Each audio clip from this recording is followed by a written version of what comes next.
from Ferrari, Charles Leclerc and Carlos Sainz.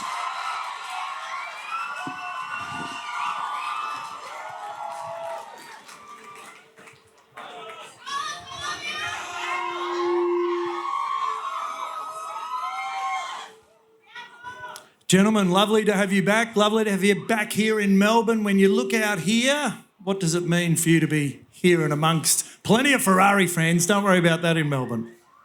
You just need to see the noise that they make, and the way that they welcome us is something very special, especially this year being part of Ferrari, and there's that extra bit of connection, I think, and it's nice to see and good to be back.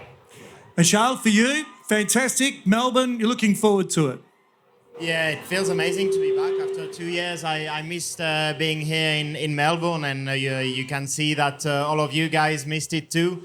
And it's great also to be back with a car that is capable of winning, and yeah, we'll hopefully make the best out of it. How important is that, not only for the sport, for F1, but for Ferrari to be at the pointy end of the grid, the pointy end of the podium? Well done. What does it do for the two of you to know that, come tomorrow, every chance, a lot of people are picking the two of you to be on the podium somewhere. What does that mean for both of you? It means a lot, especially after the last 2 years, because the last 2 years have been extremely difficult for the team, for us, the drivers too. Obviously, after 2019, it was a very good season for myself and the team, and then 2020 and 2021 was much more difficult. But we worked extremely hard, and I think in the best way possible. And now to see that all the works that we've done is finally paying off, it feels amazing. So now that we're here, we need to stay here, and we'll give our best. Yeah, it just feels different, and it feels great, because I've been in F1 for 8 years now, and it's the first year that I get to drive a car that I'm going to go out there today and tomorrow, and try to fight for pole position and win. And it's something special, especially if the car that you're driving is a Ferrari, and it just makes you proud of all the work that everyone has done in the last couple of years to put ourselves back in the fight and to try and make the Tifosi proud. You certainly have got it going very fast. The fastest lap times obviously now down at 1:19s. Michael Schumacher had it previously, but it's obviously been relayed. There's been some corners taken out. What are your thoughts on the new Albert Park track? I think the track is very different. I mean, it's been a very big change in philosophy of the track. There's 2 or 3 corners that have really changed the approach that you need to take and the way you drive them. But the biggest change for me actually has been the tarmac, the resurface. This has made the cars have a bit more grip. The tarmac is giving you more grip, but it's giving it to you in a bit of a strange way, because it's actually quite on the edge out there. And we're having to fight the car, we're having to fight the balance, and it's actually quite exciting because everything moves around quite a lot. And Charles, for you? Yeah, well, I mean, Carlos said it all. It's a much faster track, much more challenging, especially turn 6, 7 now is very on the limit.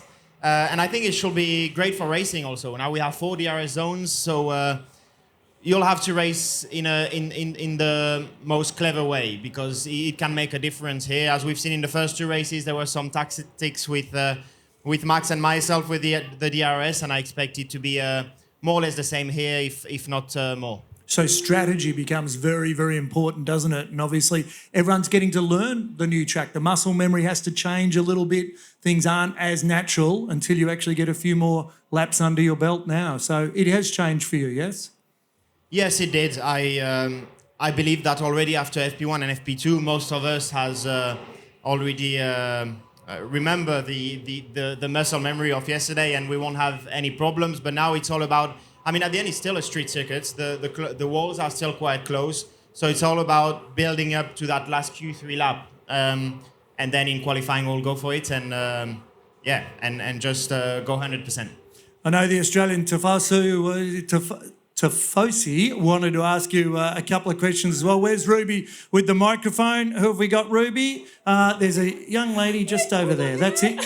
Okay, I need your name, please. Slow down, you need to breathe. I know they're up here and it's fantastic. Okay. Your name and your question, please. Okay, Hi, my name is Hazel. I've got a question for the both of you. So for Charles, I just wanted to know, since you've been racing Max since you've been a kid, do you feel like that gives you an advantage more coming into the season, knowing that you've got, his driving styles from like a younger age? And then for Carlos, I just wanted to know, how's your singing lessons going? Still smooth operator? Well, I didn't get that.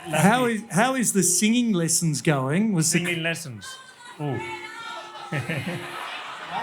Singing lessons. Never sing with me. Charles can tell you that I'm terrible at the singing, as you guys could hear on the radio, and it's not my biggest talent, but that doesn't stop me from still trying and being a frustrated singer. You never sang with me. I mean, I want to hear a song. Shall you sing now? I only sing in the shower. All right, I won't come in the shower with you just to hear you sing. Of course, Max, I know him since a very long time, but I think us drivers, the best thing that we can do is to surprise the other driver every time you are in a fight and just do things that he doesn't expect. So I know Max, I know he's aggressive, I know I can be very aggressive too, and he knows that, and then you adapt drivers racing with one driver or the other. It helps a little bit to know the driver, but at the end, whenever you do something unexpected, then you don't know that driver anymore, and it doesn't help that much. So, We're looking forward to some great racing, though, no doubt. Ruby, I think there might be a man just behind you. Was there wanting to ask a question? There was a Ferrari flag up. Oh, no, I don't have a question. Don't have a question. You're just waving. Okay, down the... whichever way you'd like to go. Ruby, you're out there in the middle of it, so... I've got a question for Sainz. Okay, what's your name, please? Charles. Charles. Okay. All right. So, question for Carlos. Do you think it was easier to work as a teammate for Charles or Lando? I'm going to be very honest on this one. They're both shit.